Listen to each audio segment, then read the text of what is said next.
Haleluya. Praise God. Puji Tuhan. Berapa orang di sini dari Sabah? Berapa orang dari Sarawak? Haleluya.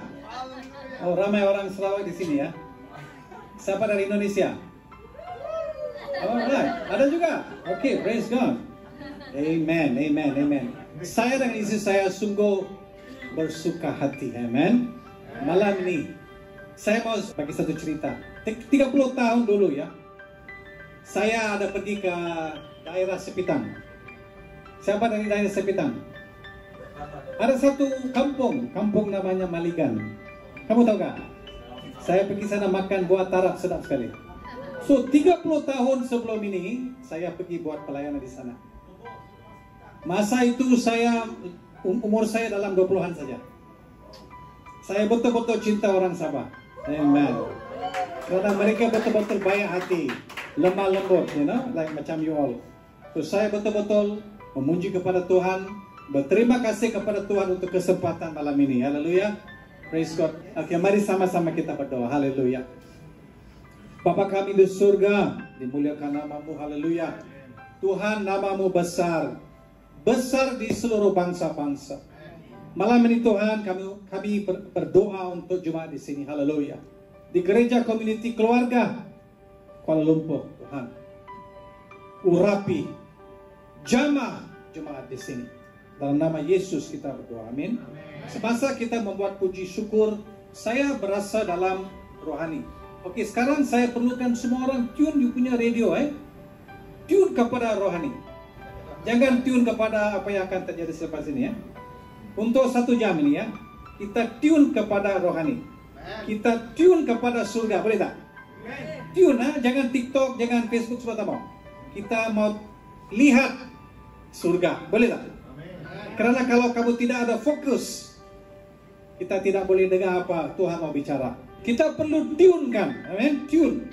Kita perlu pick up frekuensi Tuhan malam ini, haleluya. Saya pasti sesuatu akan bisa terjadi, amin.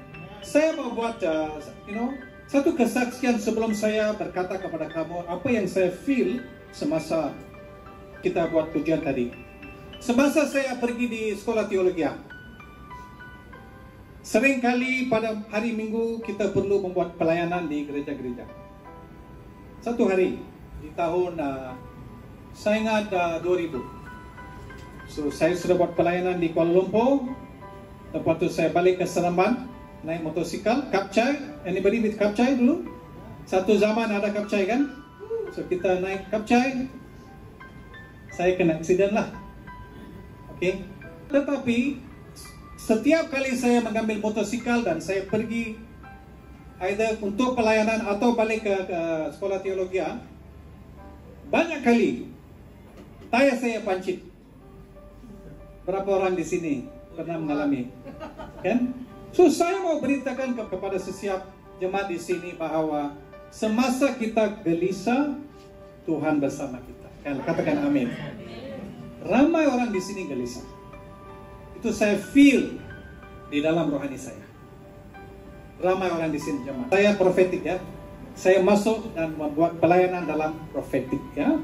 So ramai di sini saudara-saudara yang gelisah. Saya masih ingat semasa motor saya pancit di tepi jalan di highway utara selatan. Siapa mau tolong? Cakap. Kamu siapa? Lori semua laju, kereta semua laju. Tetapi setiap kali saya punya tayar pancit, apa jadi? Saya akan senyum. Terima kasih Tuhan. Terima kasih Tuhan. Saya tidak gentar, saya tidak gelisah. Macam orang bodoh, macam bersuka-suka semasa dalam gelisah. Dalam masa saya di tepi jalan, setiap kali ada satu orang akan berhenti. Mungkin lori satu tan ataupun van.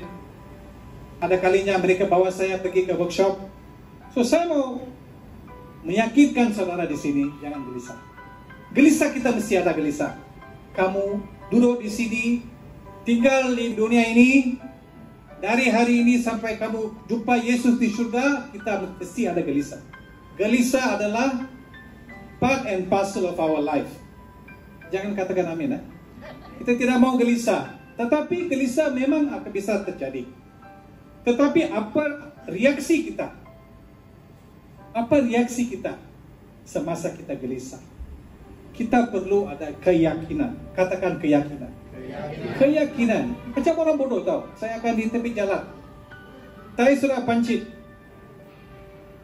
Karena saya sudah melalui hal ini berkali-kali. So saya tahu Tuhan akan bantu. So saya mau meyakinkan saudara-saudara malam ini, jangan gelisah. Sesiapa yang gelisah, tolong angkat tangan dan letakkan di kepala. Saya mau berdoa. Oh Rasyantala Barahanta. Malam ini Tuhan pasti akan bersama kita. Dan Tuhan akan melakukan sesuatu yang besar. Amin, amin, amin. Haleluya, dalam nama Yesus kita berdoa untuk setiap insan di sini, di jemaat di sini. Dalam nama Yesus kamu buka jalan Tuhan. Haleluya. Kita berkata dalam Roh Kudus, kamu bukalah jalan baru. Haleluya. Jalan baru dibuka dalam nama Yesus. Keuangan datang dalam nama Yesus. Segala sesuatu yang akibatkan anak-anakmu dalam nama Yesus kita usir dalam darah Yesus Kristus. Dalam nama Yesus kita sudah berdoa. Katakan amin. Haleluya. Pujian bagi Tuhan Yesus. Haleluya. Betulkah saya cakap ramai orang gelisah kan? Saya pun gelisah juga. Saya tidak tahu berbahasa, tapi saya yakin Tuhan akan bantu. Ini khotbah saya pertama kali dalam bahasa Malaysia ya. Haleluya. Amen. Untuk pelayanan saya, Tuhan telah menganugerahkan saya dengan gift untuk prophetic gift. So setiap gereja saya pergi, Tuhan akan beri satu message. Macam ada email, ada SMS dari surga. So maka saya akan pergi buat khotbah pelayanan di gereja-gereja dengan satu message yang datang dari surga. Haleluya. Maknanya ini adalah message yang telah diberi oleh Tuhan kepada kamu setiap saudara di sini. Alright? Saya buat pelayanan sudah lebih 20-30 tahun sudah. Saya tahu bahwa message ini memang akan berbuah di kalangan jemaat di sini. Karena ada satu rancangan yang kamu belum tahu. Katakan amin. Ada satu rancangan Tuhan di kalangan jemaat di sini. So, kata nubuatan untuk gereja kamu boleh baca. Apa itu? Boleh baca? 1, 2, 3. Satu lagi sekali kamu cakap. Haleluya. Praise the Lord. Malam ini kita akan belajar prinsip-prinsip mungkin sedikit dalam, mungkin dalam sedikit, tapi kamu perlu firman ini untuk hari-hari yang akan datang. Haleluya. Saya juga percaya sebagai satu pribadi Kristen, haleluya, bahwa setiap firman Tuhan akan bicara secara personal dulu, secara individu dulu. Betul kan? Bukan hanya untuk kerajaan Allah. Saya betul-betul percaya, karena apa guna kalau kita dapat satu message dari surga yang betul-betul surgawi. Surgawi. Apa kita kena mengenal dengan surgawi? Karena kita hidup di duniawi. So saya percaya bahwa perkataan ini akan membantu setiap saudara di sini untuk menghadapi kehidupan. Haleluya. Untuk orang yang bekerja. Siapa yang bekerja di sini? Alright. Siapa yang orang yang study di sini? Siapa yang tidak apa-apa? Sia-sia saja, adakah begitu orang? Okay. So firman Tuhan ini adalah blueprint untuk kehidupan Anda. Katakan amin.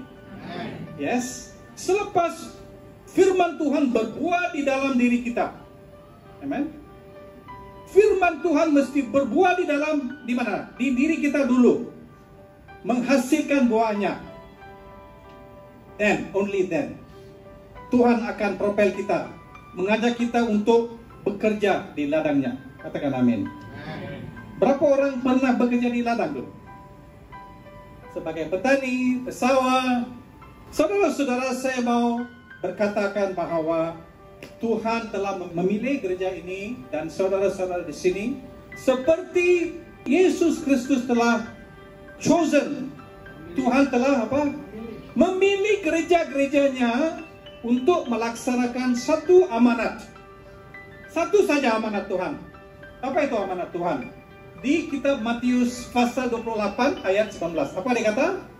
Boleh bacakan 1, 2, 3. Oleh itu, Pergilah dan jadikanlah semua bangsa muridku, Yes. Yes. Ini adalah mandat setiap saudara Kristen di sini dan di semua gereja di Malaysia dan di seluruh dunia. Ini adalah amanat kita. Tetapi seringkali kita akan masuk ke dalam individu, kita akan terperangkap di dalam masalah-masalah pribadi dan kita betul-betul telah lupa akan amanat agung ini.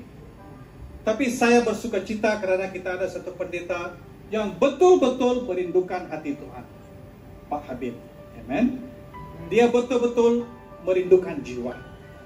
So ini adalah amanat Tuhan untuk kita menjadikan semua bangsa.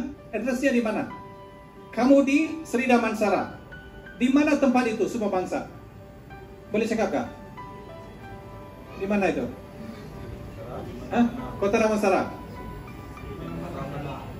Apa? Calam. Mana-mana. So saya mau kita berfikir seperti ini. Haleluya. Kerana Bapa rohani kamu ada jiwa untuk bangsa-bangsa. Amin. Kerana kamu tidak boleh duduk di sini untuk secara comfortable untuk lama sekali. Kerana kamu akan diguna pakai oleh Tuhan. Amin. Bapa pendeta akan cakap, mari kita pergi ke Bukit Lanjang. Mari kita pergi ke Keluar. Mari kita pergi ke tempat-tempat. So, kamu sebagai satu jemaat mesti ready. Boleh tak? Persiapkan diri, amen. Masalahnya di sini.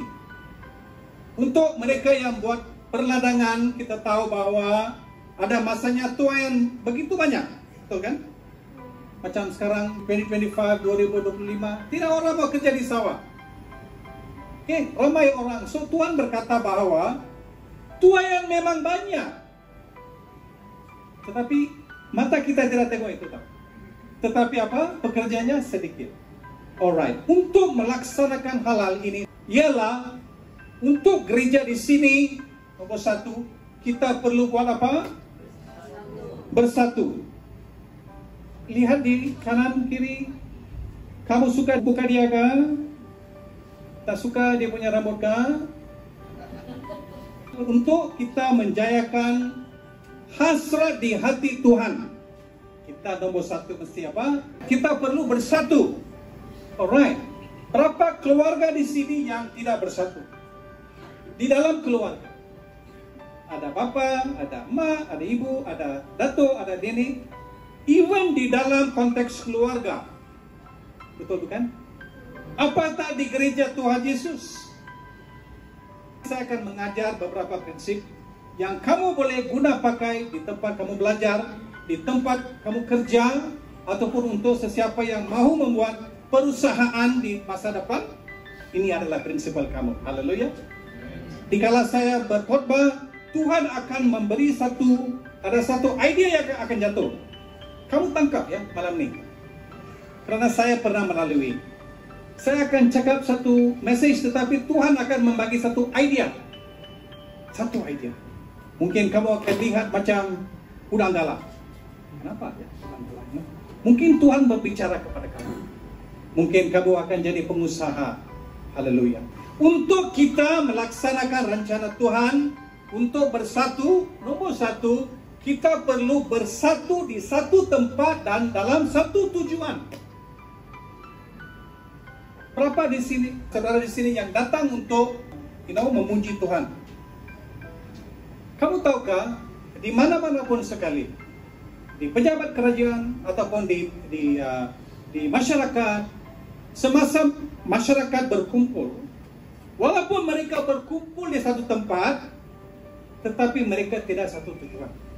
Bukan, betulkah? Kamu datang di sini malam ini, Bapak cakap kita mau pergi ke Bukit Lanjang. Kamu cakap saya mau buat perusahaan pada hari Sabtu, Ahad, saya sudah busy. A lot of times kita akan bercanggah dengan pelan Tuhan. So nombor satu, dengar baik-baik. Kita perlu bersatu di satu tempat. Firman Tuhan berkata di dalam Kisah Para Rasul pasal 2 nomor 1, boleh kamu baca 1, 2, 3. Apabila tiba hari Pentakosta, mereka semua berkumpul di satu tempat. Amen. Berkumpul. Kamu tahukah? Kitab ditulis di bahasa Yunani dan juga bahasa Ibrani. Alright.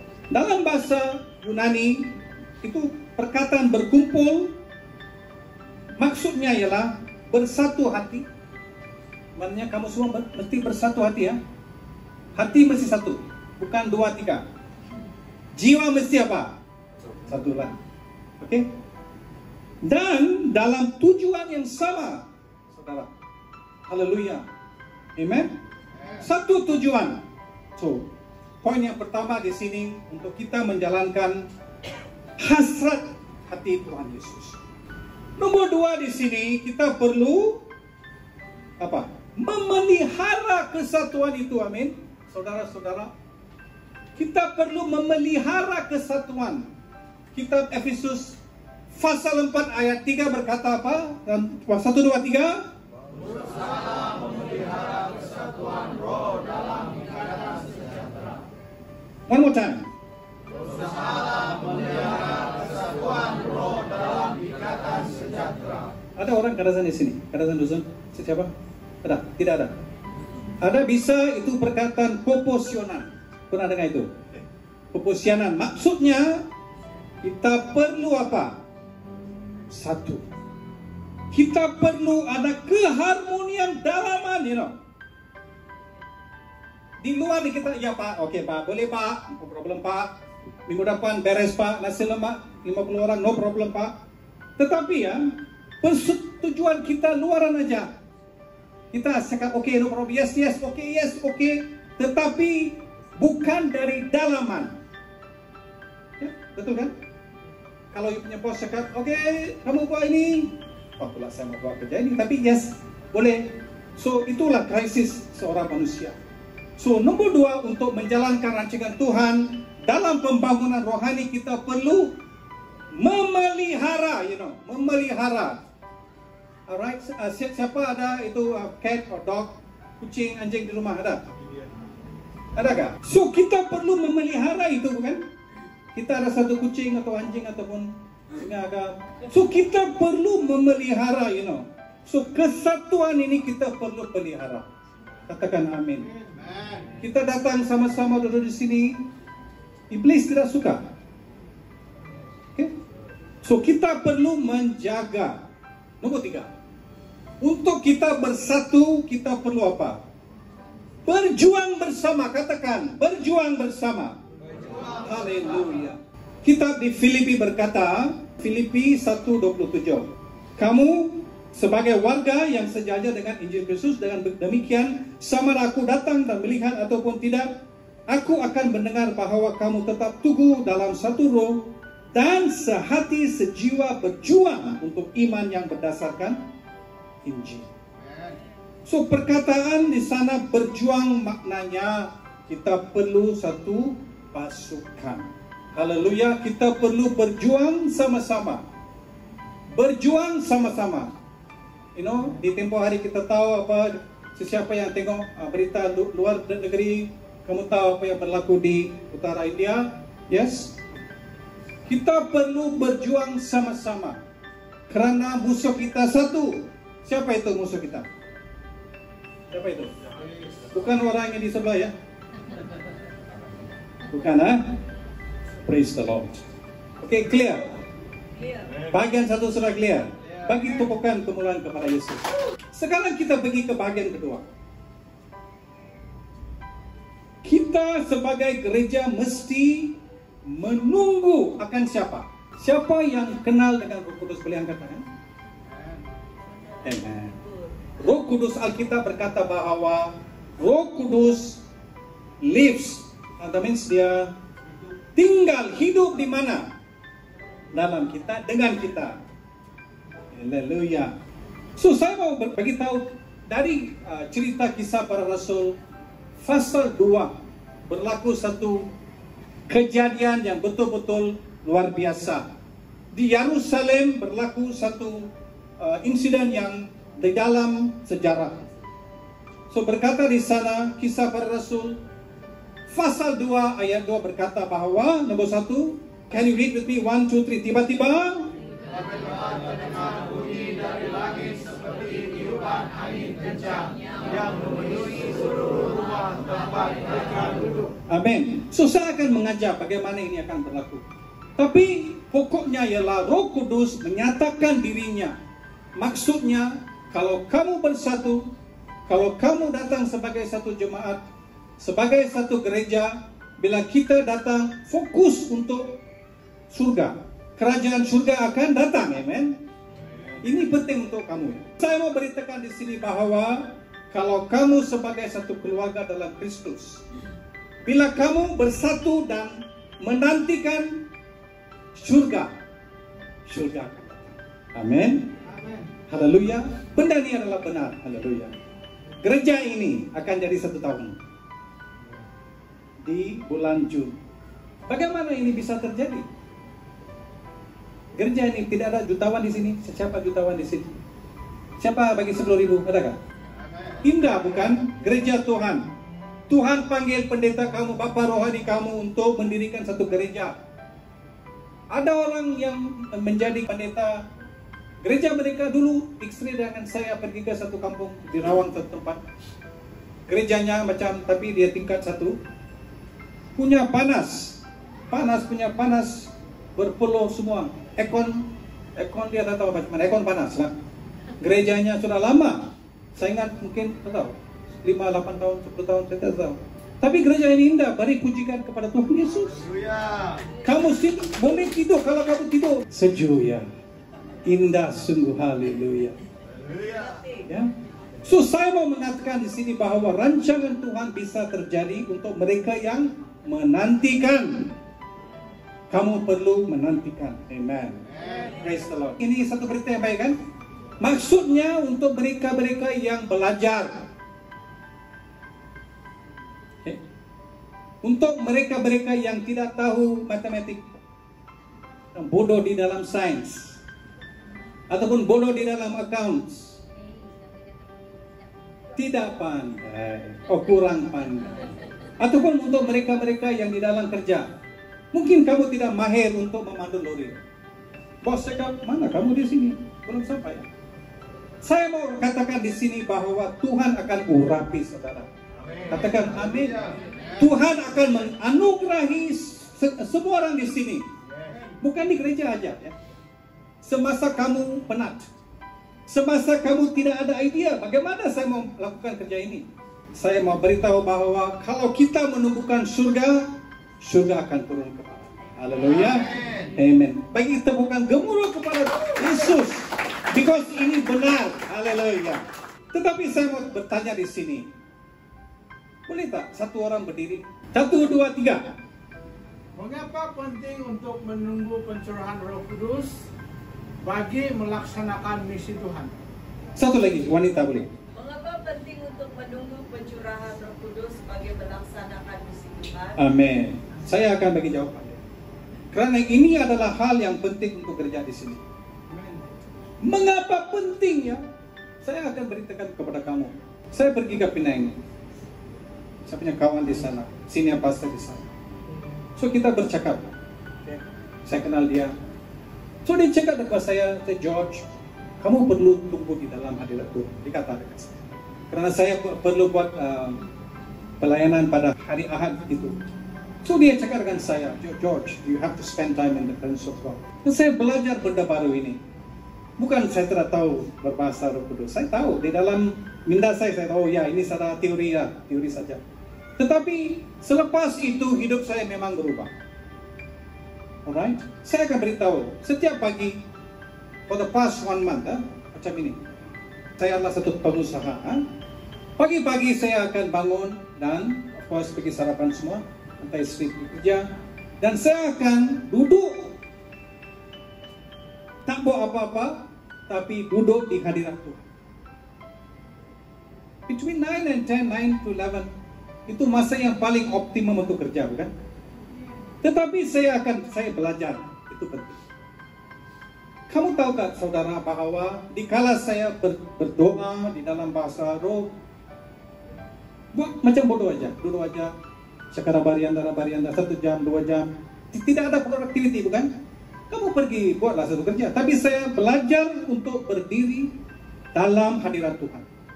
Banyak kali saya menerima phone call, panggilan untuk mengatakan, "Oke, kita mau ambil kamu punya services untuk perusahaan." So saya memang banyak kali saya hanya duduk di hadirat Tuhan saja. Saya dapat opportunities. Today I was just spending time in the presence of God. Duduk aja, jangan pandai-pandai ya. Of course kita perlu belajar and all that, tapi kita mesti belajar untuk duduk di hadirat Tuhan. Berapa orang cakap saya mau buat begitu, Pak? Kamu tahukah orang-orang yang pandai cilik, Bill Gates dan Mark Zuckerberg, semua mereka bekerja keras. Yes, it's true. Tapi saya bukan Mark Zuckerberg. Dia jutawan, bilion dan berbilion-bilioner. Tetapi saya perlukan Tuhan. So malam ini saya boleh berkumpul dalam bahasa Melayu, bahasa Malaysia, bahasa Sabah. Bagaimana itu boleh terjadi? Haleluya. So nombor satu, mengapa penting untuk menunggu ialah nombor satu, kerana misi Tuhan tidak dapat dilaksanakan dengan kekuatan manusia. Betulkah? Sister itu berkata bahwa dia pergi ke Bukit Lanjan untuk doa and all that. Ada perang rohani, bukan? Kita perlu tahu bahwa di gereja ini semua orang adalah dalam satu pasukan. Semuanya sudah masuk di dalam sebagai tentara. Semua orang ya, dari depan sampai belakang. Semua tentara. So tentara apa peranan mereka? Mereka mesti lawan lah. Mana ada tentara yang tidur? Tentara mesti berperang lah. Tetapi kita tidak boleh berperang dengan senapang natural. Tidak boleh. Karena kita punya enemy. Kita punya musuh. Iblis. Alright? Karena apa? Karena Tuhan memberikan kita kuasa. Haleluya. Tuhan memberikan kita pengetahuan. Tuhan memberikan kita keberanian. Haleluya. Anak pastor tadi memain gitar, dia wow, rock, baik, cantik, bagus itu. Tuhan boleh memberikan kita satu kebolehan yang kita tidak ada. Amen. Can you say amen? Tuhan boleh berikan satu promotion yang hanya Tuhan boleh berikan. Haleluya. Praise the Lord. Amen. So itulah saya punya two messages for point A dan point B. Untuk gereja di sini, kesatuan memang penting untuk pembangunan dan pembangkitan Roh Kudus. Amen. Karena amanat agung yang Tuhan telah memberi. Di sini saya ada minta Pak Pendeta untuk memberikan saya bahan-bahan ilustrasi. So saya akan bagi tahu bagaimana benda ini akan bisa terjadi. Bagaimana kita akan laksanakan? Oke, nomor satu ialah kita perlu bersatu teguh bersama siapa? Oke, saya mau tanya di sini. Siapa pemimpin kamu di gereja ini? Siapa pemimpin kamu di sini? Apa nama dia? Kamu mesti tahu bahwa pasukan kepimpinan yang bersatu teguh. Katakan bersatu teguh. Bersatu teguh. Saya ada tulis di sini, Kisah Para Rasul pasal 2 ayat 14 mengatakan bahwa tetapi Petrus berdiri bersama 11 rasul yang lain, lalu bersuara dan berkata kepada mereka. Amen. Apa maksudnya ialah kita perlu berdiri dengan pemimpin kita. Haleluya. Bolehkah? Kita perlu support sama dia. Kita bagi sokongan kepada dia. Pada masa itu terdapat 12 rasul Tuhan. Mereka sama-sama pergi ke Yerusalem. Mereka berkumpul di satu bilik. Mereka berdoa untuk menantikan janji Tuhan. Amen. Tetapi ada satu leader dia. Satu leader aja. Amen. So, prinsipal ini bukan hanya di gereja. Di keluarga, siapa ketua? Ini keluarga mana ya? Ada kalanya istri pun leader juga. Suami pun leader juga. Tetapi kita mesti patuh kepada leader. Kalau kamu di syarikat, kamu perlu buat apa? Kamu jangan lawan dengan diri kamu ya. Dengan bos tak boleh nak gaduh semua. So kita perlu bersatu untuk membangunkan dalam keuangan ka. Even me and my wife, kita selalu bersatu untuk berdoa. Katakan kita mau bagi bersepuluhan, kita berdoa. Kita apapun sekali, kita akan bersama. Kita akan bincang. Amin. So we have to be standing together. Kita perlu berdiri secara teguh. Amin. Karena ada banyak ancaman di dunia di sana. Ada perempuan di sana mau laki kamu. Di sana kita tengok kalau pergi RTM TV semua ada. Isteri 1, 2, 3, that kind of thing. So kita perlu bersatu, husband and wife, suami istri perlu bersatu. Karena kalau tidak bersatu, ada orang di sana akan hancurkan kamu punya rumah tangga. Kita perlu bersatu teguh. Ada satu peribahasa Melayu berkatakan apa? Bersatu kita apa? Bercerai kita? Kita perlu bersatu, saudara. Haleluya. Kesatuan ini paling penting. Itu sebab Pak Pendeta malam ini boleh duduk di sini dengan istri dia punya anak dia. Kamu semua datang bersama-sama kerana mereka bersatu teguh. Mereka tidak mungkin ada difference of opinion, tetapi mereka bersatu. So, as a congregation, sebagai jemaat di sini perlu bersatu. Nomor 2 ialah begini. Saya mau lihat berapa orang percaya di sini. Berapa orang percaya di sini di gereja ini? Semua sudah percaya Tuhan Yesus? Semua sudah? Dibaptis dalam rohani? Sudah? Oke. Ada mandat Tuhan untuk kamu. Tidak kira kamu muda ataupun sebagai satu belia ataupun sudah tua. Orang percaya mesti bersatu dalam apa? Misi pelayanan. Haleluya. Di gereja di sana pada masa Yesus sudah diangkat di surga. Yesus meninggalkan berapa rasul? 12. So, rasul-rasul ini mengajar orang-orang percaya. So, kita berkatakan bahwa mereka semua bersatu. In Acts chapter 2, Kisah Para Rasul 2:44 mengatakan bahwa semua, kamu boleh baca? Semua orang yang beriman berkumpul dan berkongsi segala sesuatu. Amin. Baik, dikatakan Tuhan Yesus. Boleh duduk ya. Saya mau tahu bahwa orang percaya perlu bersatu. So di dalam kitab ini berkata bahwa semuanya sharing. Mereka berkongsi. Haleluya. Dikatakan bahwa mereka akan jual rumah mereka. Ataupun mereka akan gadai dia punya benda.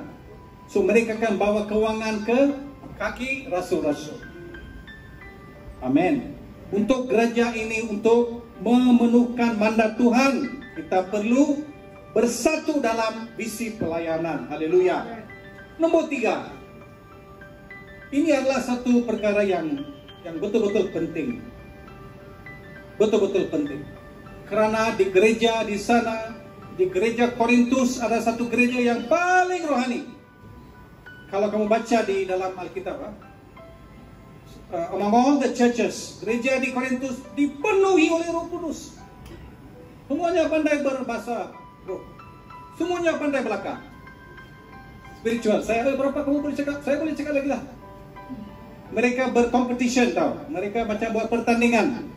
Oh, kamu boleh macam saya boleh buat macam ini. So mereka tidak ada satu kesatuan. So saya mau berkata di sini bahwa kesatuan dalam kalangan anggota tubuh Kristus adalah amat penting. Amin. Amat penting. I wish that this church next year mungkin boleh berganda. Amin. Mesti berganda ya. Haleluya. Tetapi kita mesti, this whole thing about unity, kita perlu bersatu. Seperti tubuh itu satu. Tetapi mempunyai apa? Banyak anggota. So, ada di kalangan kamu yang mungkin pandai untuk planning. Ada di kalangan kamu kata, Pak, saya akan membagi keuangan. Ada yang cakap, Pak, saya akan membawa nasi lemak. Ada yang cakap, Pak, saya akan membawa wen. Ada yang cakap, saya akan mengajar budak-budak untuk sekolah. Sunday school. So semua orang ada satu gift, satu anugerah Tuhan. Haleluya.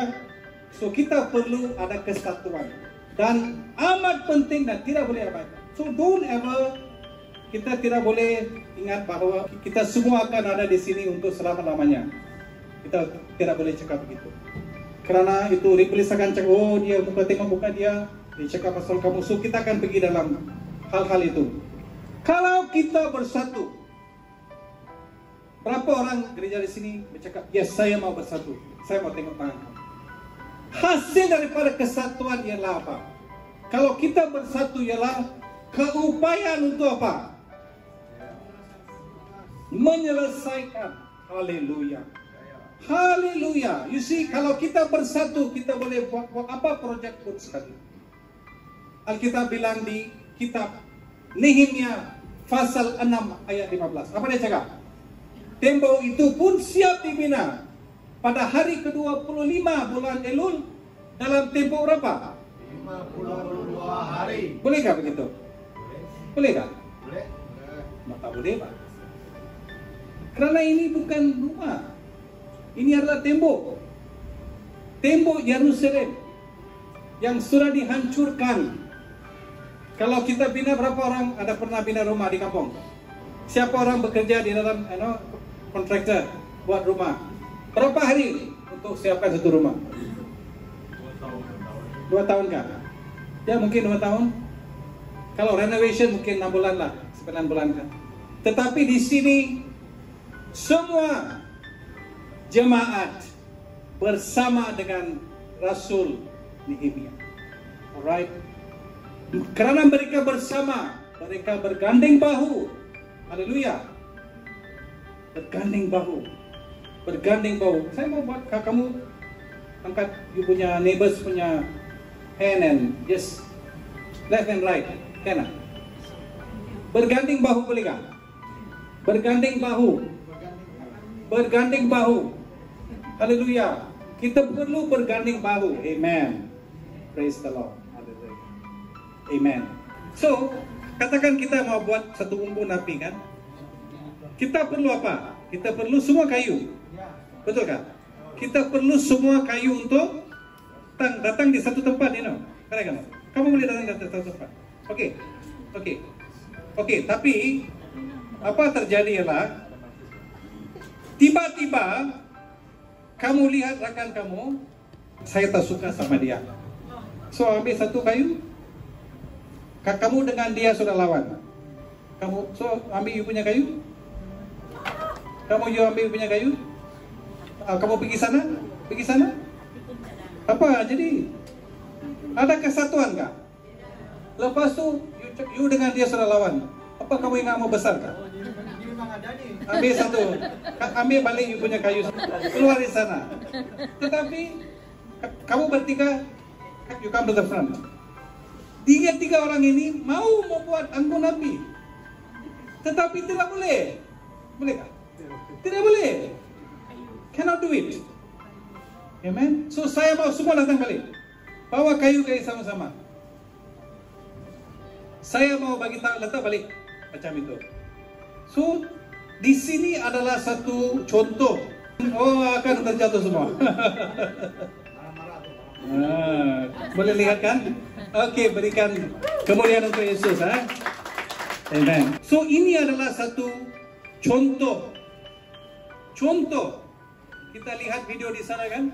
Api marah kerana apa? Semua kayu datang bersama. Betul kan? So saya mau kamu jangan lupa. Saya punya rahsia.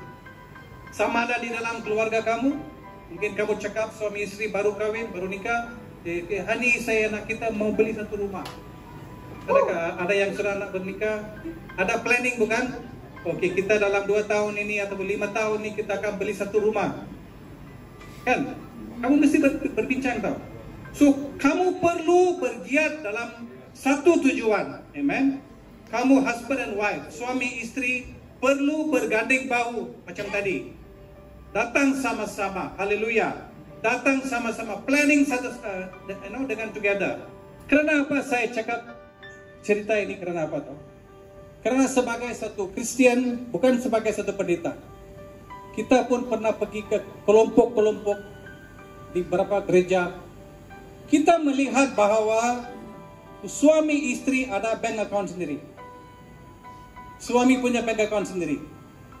Istri ada bank account sendiri. Suami tidak tahu berapa ada di dalam bank account istri. Adakah di gereja ini? Saya tidak tahu. Tapi saya pernah tengok ramai. Mereka tidak bersatu dalam keuangan. Andai kata dia ada perempuan lain. Istri cakap, andai kata dia ada perempuan lain, so saya ada backup saya lah. Betul kan? Itulah adalah ajaran setan ini.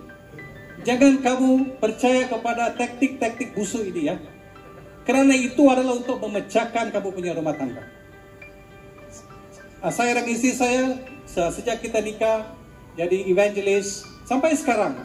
Di dalam semua hal, even bank account saya yang menguruskan dengan her approval, dengan dia punya persetujuan. Apa yang kita membuat dalam keuangan ini? Mungkin RM1.000, mungkin RM2.000, mungkin RM10.000. Apa kita membuat dalam keuangan ini? Amat perlu jemaat di sini yang saya kasihi. Jangan jadi macam apa yang saya cakap tadi. Bank account lain, bank di sana, istri punya, suami punya lain. Apa kamu buat? Kenapa balik lambat? Saya ada kerja. Ini adalah satu alasan yang semua suami akan beritahu. Kerja apa? Pukul 12 malam itu ya? Kerja apa ya itu? Apa pegawai polis tangkap dia ya? Jangan begitu Pak. Amen. Kita perlu ada kesatuan. Bila kita bersatu sebagai husband, even saya boleh berkatakan di sini dengan tanpa malu, ada masanya kita tidak ada keuangan, tetapi kita bersatu. So dia ada masanya dalam pelayanan kan, kita buat pula pelayanan di Port Klang. Masa itu saya evangelis, berapa boleh evangelis dapat? Mungkin 800, 1.000 aja. So istri cakap, saya akan bekerja. Dia akan membuat satu pekerjaan. Dan kita akan kumpulkan duit kita.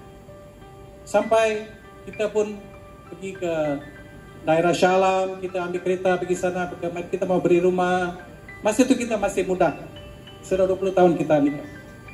Kita ambil kereta pergi sana kemari, kita mau beli rumah. Mana Tuhan? Rumahnya di mana Tuhan? Di mana Tuhan? So I want to let you know, kesatuan paling penting. Amin. Kerana kalau kita bersatu, apa akan terjadi? Kita boleh menyelesaikan, haleluya, apa-apa matlamat, whatever it is. Amen. Dalam kesusahan, dalam kesenangan. Itu kan kita punya lafaz semasa kita nikah kan? Oh saya, in good times and bad times. Kamu macam tu untuk perkawinan kan? Oh in good times and bad times. Biarkan itu kenyataan ya. Haleluya. Amen. I want to now talk to you about cabaran, saudara. Saudara, apa cabaran? Adakah cabaran? Ada banyak cabaran. So saya mau bagi beberapa poin saja. Okay? Kamu boleh tulis. Okay? Ini adalah penting. Nombor 1, cabaran dalam kesatuan ialah kurang komunikasi. Kurang komunikasi. So saya mengajak semua pemimpin di sini menerima mandat dari siapa? Dari Bapa Rohani. Jangan ada agenda sendiri. Okay? Oh kita tidak suka itu pendeta tau. Dia sekarang phone saya tau. Saya phone pun dia ambil. Mana kamu tahu? Mungkin dia ada di dalam hospital. Mungkin dia dalam satu interview. Saya message dia pun tak mau balas. Ada gosip semua dah. Nombor 1, kamu menerima mandat dari siapa? Dari pemimpin kamu. Dan sebagai leader, kamu perlu belajar untuk komunikasi. Boleh kan? Belajar ya, nombor 1. Nombor 2, mungkin kamu ada satu latar belakang. Semua orang kita ada satu latar belakang. Perbezaan apa? Etnik, denominasi. Oh gereja saya begitu Pak, dulu. Kenapa gereja ini tidak begitu? Adakah orang cakap macam itu? Oh, gereja saya best tau. Wah ada cafe tau, ada coffee machine. Wah gereja saya, wah tahu tak? Oh jangan begitu. Nombor 3, kita ada satu kebanggaan dan ego tau. Ini adalah batu pemusnah untuk kesatuan. Jangan ada ego, bangga. Oh, siapa dia untuk tegur saya? Ini adalah bisa berlaku ya. Ego. Pendeta nih, kenapa dia berdoa untuk saya? Cakap begini, kenapa dia besar? Jangan cakap begitu. Haleluya. Karena Tuhan telah memilih untuk kamu berada di sini. Amin. Lagi satu adalah ini, unforgiveness. Tidak ada pengampunan. Mungkin gereja kamu dulu 5 tahun ke 10 tahun kamu ada satu perkara dengan pastor itu. Mungkin. So kamu datang ke gereja ini cakap, ini pendeta ini pun sama juga. Jemaat di sini pun sama. Tengok muka dia. Jangan begitu ya. Don't keep the record of evil offenses. Hallelujah. Amen. And lastly, jangan menyebarkan gosip. Ini paling penting. Okay? Kalau kamu gosip, kamu adalah membunuh diri sendiri. Ya kan? Kalau kamu boleh bergosip untuk orang lain akan gosip kepada kamu. So, dengan ini saya mengakhiri khotbah saya. So, saya mengharap bahwa gereja ini akan, the Bible says from glory to glory, dari glory ke glory. Maknanya dari satu level ke satu level yang lain. Mesti tercapai.